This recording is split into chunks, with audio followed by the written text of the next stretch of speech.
नमस्कार दोस्तों, बघेल ट्यूटोरियल के ई लर्निंग प्लेटफॉर्म पर आपका हार्दिक स्वागत है। यह वीडियो न केवल राज्य स्तरीय एग्जाम्स बल्कि राष्ट्रीय स्तर के एग्जाम्स जैसे एसएससी, बैंकिंग, यूपीएससी आदि एग्जाम्स के लिए भी समान रूप से उपयोगी साबित होंगे। तो चलिए शुरू करते हैं आज का सेशन। पिछले सप्ताह हमने आपसे सवाल पूछा था कि केंद्र सरकार ने पहली अंबेडकर सर्किट ट्रेन शुरू की है, इसका नाम क्या है? आपके ऑप्शन थे Baba Saheb tourist train, Ambedkar tourist train, Bharatiya tourist train या फिर भारत गौरव टूरिस्ट ट्रेन। इसका सही जवाब होगा दोस्तों भारत गौरव टूरिस्ट ट्रेन। इसके बारे में देख लेते हैं। भारत सरकार ने हाल ही में देश में घरेलू पर्यटन को बढ़ावा देने के उद्देश्य से देखो अपना देश पहल के तहत अंबेडकर सर्किट ट्रेन लॉन्च की है। इसमें बाबा साहब अंबेडकर से जुड़े महत्वपूर्ण स्थलों का भ्रमण कराया जाएगा। इस 8 दिवसीय विशेष दौरे में अंबेडकर के जुड़े 8 महत्वपूर्ण स्थान शामिल है। वे स्थान हैं दिल्ली, महू, नागपुर, सांची, सारनाथ, गया, राजगीर और नालंदा। यह ट्रेन पर्यटन और रेलवे मंत्रालय की एक संयुक्त पहल है, जिसका उद्देश्य न केवल व्यापक पर्यटकों बल्कि दलित समुदाय को भी आकर्षित करना है। भारत गौरव टूरिस्ट ट्रेन का फ्लैग ऑफ समारोह 14 अप्रैल 2023 को अंबेडकर जयंती के दिन दिल्ली के निजामुद्दीन रेलवे स्टेशन पर आयोजित किया गया था। केंद्रीय संस्कृति और पर्यटन मंत्री जी किशन रेड्डी ने इस ट्रेन को हरी झंडी दिखाई है। बढ़ते हैं अगले प्रश्न की ओर। अगला प्रश्न है, national highway authority of India ने देश में लगभग 10,000 किलोमीटर ऑप्टिकल फाइबर केबल वाले डिजिटल हाईवे विकसित करने का लक्ष्य क्या तय किया है?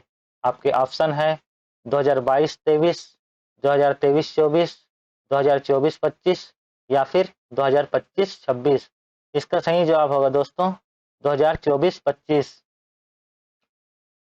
NHAI national highway authority of India ने देश में लगभग 10,000 kilometre optical fibre cable OFC वाले डिजिटल हाईवे विकसित करने का लक्ष्य वित्तीय वर्ष 2024-25 तय किया है। इस कदम का उद्देश्य दूरस्थ स्थानों पर इंटरनेट कनेक्टिविटी प्रदान करना और 5G और 6G जैसी नए युग की दूरसंचार प्रौद्योगिकियों के रोल आउट में तेजी लाना है। NHAI ने डिजिटल हाईवे के विकास के लिए एक पायलट ट्रैक तैयार किए हैं। इसमें दिल्ली मुंबई एक्सप्रेसवे और हैदराबाद बेंगलोर कॉरिडोर शामिल है। अब NHAI के बारे में जान लेते हैं। NHAI भारतीय राष्ट्रीय राजमार्ग प्राधिकरण भारत सरकार का एक उपक्रम है। इसका कार्य राष्ट्रीय राजमार्गों का विकास, रखरखाव और प्रबंधन करना है। भारतीय राष्ट्रीय राजमार्ग प्राधिकरण का गठन संसद के एक अधिनियम भारतीय राष्ट्रीय राजमार्ग प्राधिकरण अधिनियम 1988 के द्वारा किया गया था। इसकी स्थापना 1995 में हुई थी। इसका मुख्यालय दिल्ली में स्थित है। इसके चेयरपर्सन संतोष कुमार यादव जी है। यह रोड ट्रांसपोर्ट एवं हाईवे मंत्रालय के अंतर्गत आता है, जिसके मंत्री श्री नितिन गडकरी जी हैं। बढ़ते हैं अगले प्रश्न की ओर। अगला प्रश्न है, केंद्र सरकार ने सूडान के गृह युद्ध में फंसे भारतीयों को लाने के लिए अभियान शुरू किया है। उस अभियान का क्या नाम है? आपके ऑप्शन है, पहला ऑपरेशन गंगा, दूसरा ऑपरेशन यमुना, तीसरा ऑपरेशन सरस्वती, चौथा ऑपरेशन कावेरी। इसका सही जवाब होगा दोस्तों ऑपरेशन कावेरी। सूडान में सेना और paramilitary rapid support force RSF के बीच 15 अप्रैल से लड़ाई चल रही है। दोनों सत्ता पर कब्जे के लिए लड़ रहे हैं। सूडान में सेना ने 25 अक्टूबर 2021 को तख्ता पलट कर दिया था। उसके बाद से ही यहाँ यूनिवर्सल काउंसिल के जरिए सेना देश को चला रही है। इसके अध्यक्ष सेना प्रमुख अब्दुल फताह अल बुरहान और उपाध्यक्ष paramilitary force rapid support force के चीफ जनरल मोहम्मद हमदान डगलो हैं। अब दोनों लड़ रहे हैं, जिसका नतीजा यह हुआ है कि वहां गृह युद्ध प्रारंभ हो गया है। वर्ल्ड हेल्थ ऑर्गेनाइजेशन के अनुसार अब तक 413 लोगों की मृत्यु हो चुकी है, जिसमें एक भारतीय भी शामिल है।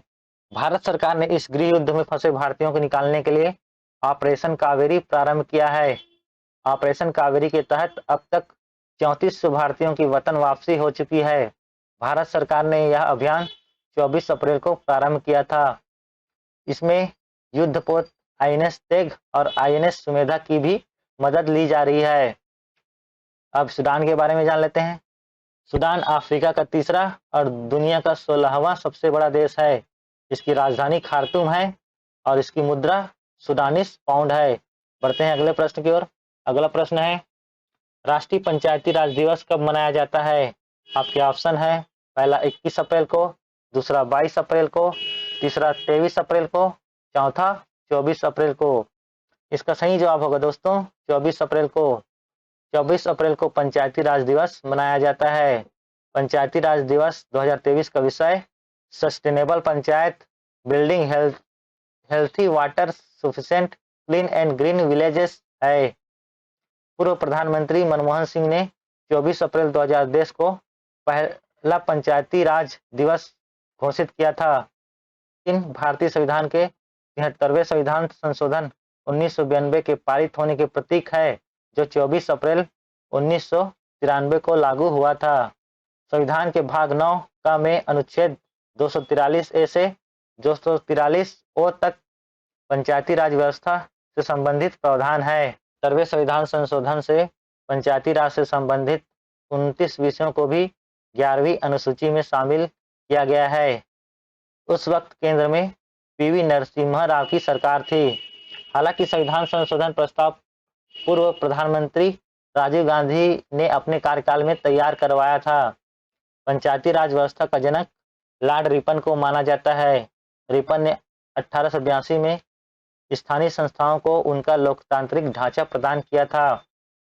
साल 1957 में बलवंत राय मेहता कमेटी का गठन हुआ था, जिसने त्रिस्तरीय पंचायती राज व्यवस्था की बात कही थी।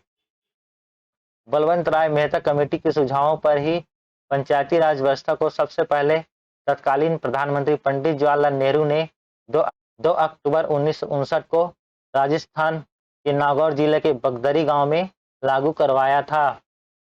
संविधान के नीति निर्देशक तत्व के अनुच्छेद 40 में कहा गया है कि राज्य ग्राम पंचायतों का संगठन करने के लिए कदम उठाएगा और उनको ऐसी शक्तियां व प्राधिकार प्रदान करेगा जो उन्हें स्वायत्त शासन की इकाइयों के रूप में कार्य करने योग्य बनाने के लिए आवश्यक हो।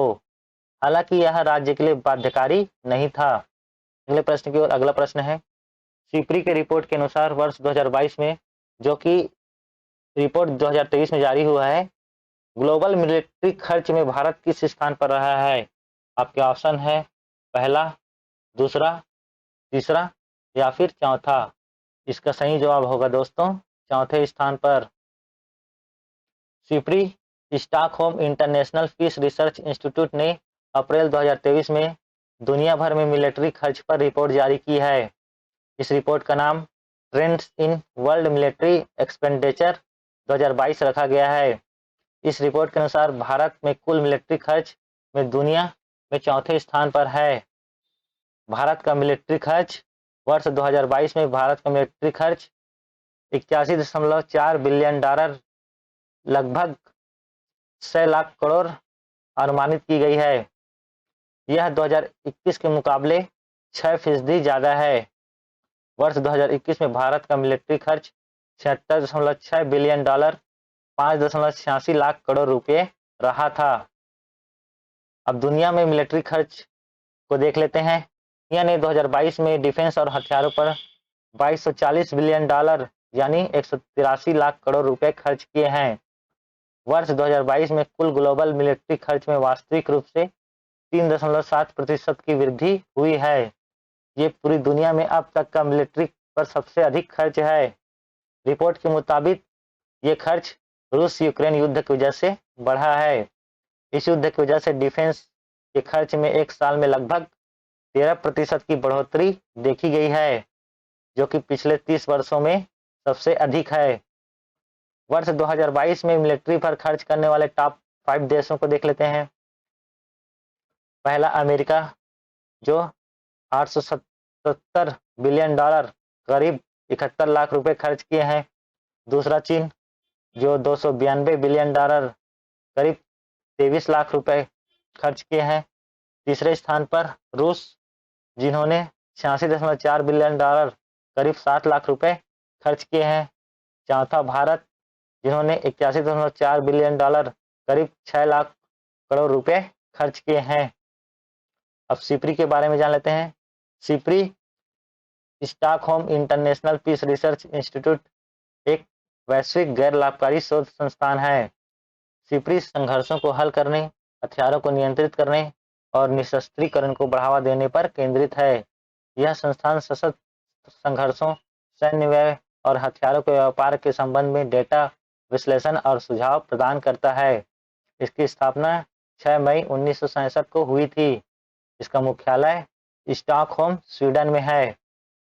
इसके चेयरमैन स्टीफन लोफवेन है। बढ़ते हैं अगले प्रश्न की ओर। अगला प्रश्न है, मन की बात कार्यक्रम के 100 एपिसोड पूरे होने पर पीएम मोदी ने कितने रुपए का स्मारक सिक्का लॉन्च किया है? आपके ऑप्शन है, पहला 50 रुपये, दूसरा 100 रुपये, तीसरा 200 रुपये, चौथा 500 रुपये। इसका सही जवाब होगा दोस्तों 100 रुपये का सिक्का। केंद्र सरकार 30 अप्रैल 2023 को मन की बात के 100वें एपिसोड पर एक 100 रुपये का सिक्का जारी किया है। पीएम मोदी का आउटरीच कार्यक्रम मन की बात 3 अक्टूबर 2014 को शुरू हुआ था। इसके 100 एपिसोड पूरे हो चुके हैं। यह हर महीने के आखिरी रविवार को ऑल इंडिया रेडियो पर सुबह 11 बजे प्रसारित किया जाता है। सिक्के के बारे में जान लेते हैं। यह गोल आकार का होगा और वजन 35 ग्राम का होगा। यह सिक्का चतुर्धातुक मिश्र धातु का होगा, जो कि 50% चांदी, 40% तांबा, 5% निकल और 5% जस्ता से बना होगा।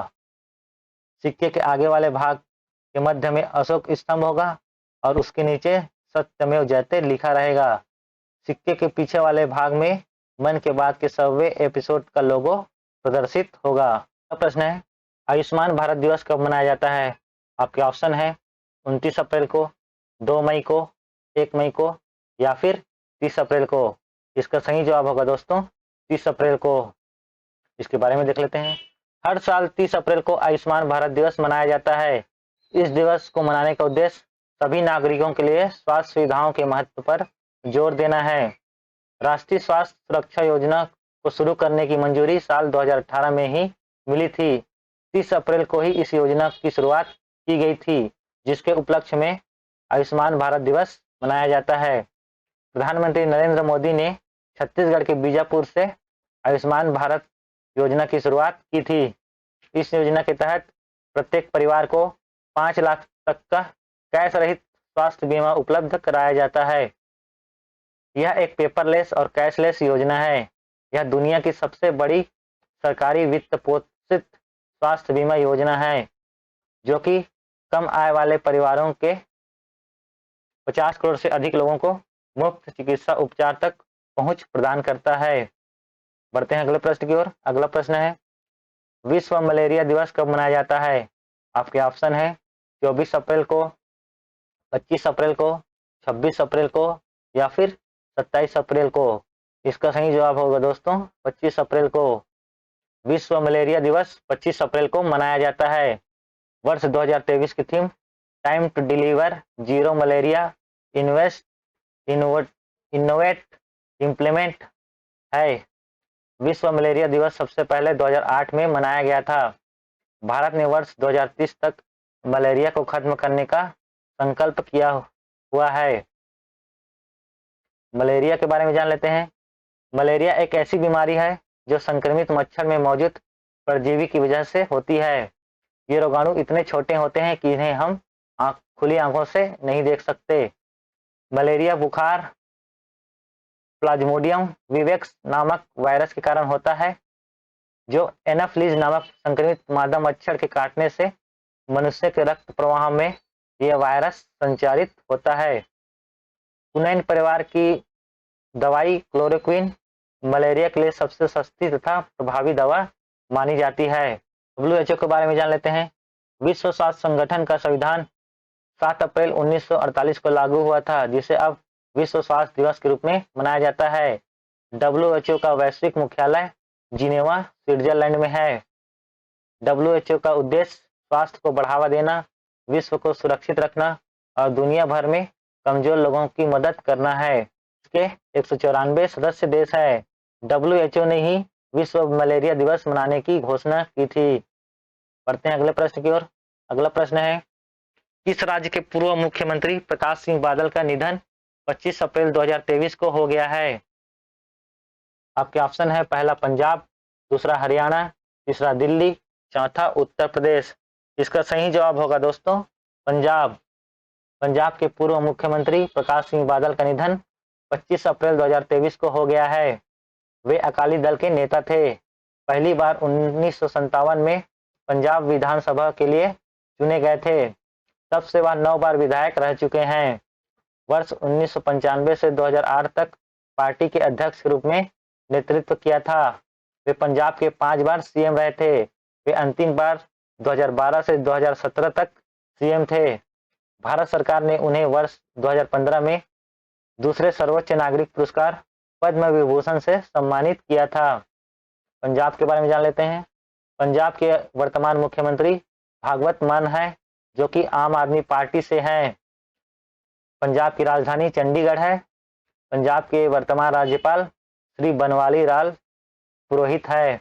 बढ़ते हैं अगले प्रश्न की ओर। अगला प्रश्न है, किस राज्य में शंघाई सहयोग संगठन एससीओ शिखर सम्मेलन 2023 का आयोजन 3 से 4 जुलाई को होगा?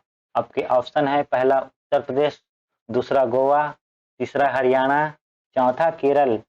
इसका सही जवाब होगा दोस्तों गोवा राज्य में। इसके बारे में जान लेते हैं। शंघाई सहयोग संगठन की बैठक 3 से 4 जुलाई को गोवा में होने वाली है। Bharat Shanghai Cooperation Organisation SCO का अध्यक्ष है। एससीओ शिखर सम्मेलन में सभी सदस्य देश और ऑब्जर्वर देश के राष्ट्राध्यक्ष हिस्सा लेंगे। यूक्रेन युद्ध शुरू होने के बाद रूसी राष्ट्रपति व्लादिमीर पुतिन की पहली भारत यात्रा होगी। गोवा के बारे में जान लेते हैं। गोवा के वर्तमान मुख्यमंत्री प्रमोद सावंत जी हैं और गोवा के वर्तमान राज्यपाल पीएस श्रीधरन पिल्लई है। एससीओ के बारे में जान लेते हैं।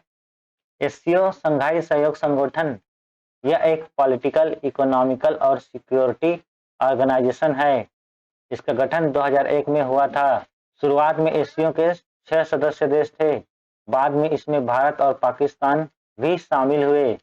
इसके अब वर्तमान में 8 सदस्य हैं। वे देश हैं चीन, भारत, कजाकिस्तान, किर्गिस्तान, पाकिस्तान, रूस, तजाकिस्तान और उज्बेकिस्तान। बढ़ते हैं अगले प्रश्न की ओर। अगला प्रश्न है, संयुक्त सैन्य अभ्यास अजय वॉरियर 2023 भारत और किस देश के बीच आयोजित हुआ है? आपके ऑप्शन है, पहला यूएसए, दूसरा यूनाइटेड किंगडम, तीसरा जर्मनी, चौथा जापान। इसका सही जवाब होगा दोस्तों यूनाइटेड किंगडम। इसके बारे में जान लेते हैं। संयुक्त सैन्य अभ्यास अजय वॉरियर 2023 भारत और यूनाइटेड किंगडम के बीच आयोजित हुआ है। यह एक्सरसाइज यूनाइटेड किंगडम अर्थात ब्रिटेन के सैलिसबरी प्लेन्स में 27 अप्रैल से 11 मई 2023 तक चल रहा है। अभ्यास में यूनाइटेड किंगडम के रॉयल गोरखा राइफल्स के सैनिक और भारतीय सेना के बिहार रेजिमेंट के सैनिक शामिल हैं। अब कुछ महत्वपूर्ण युद्ध अभ्यास देख लेते हैं जो विभिन्न देशों के बीच आयोजित होता है। इंद्रधनुष अभ्यास भारत और ब्रिटेन के बीच आयोजित होता है। नोमैडिक एलिफेंट अभ्यास भारत और मंगोलिया के बीच।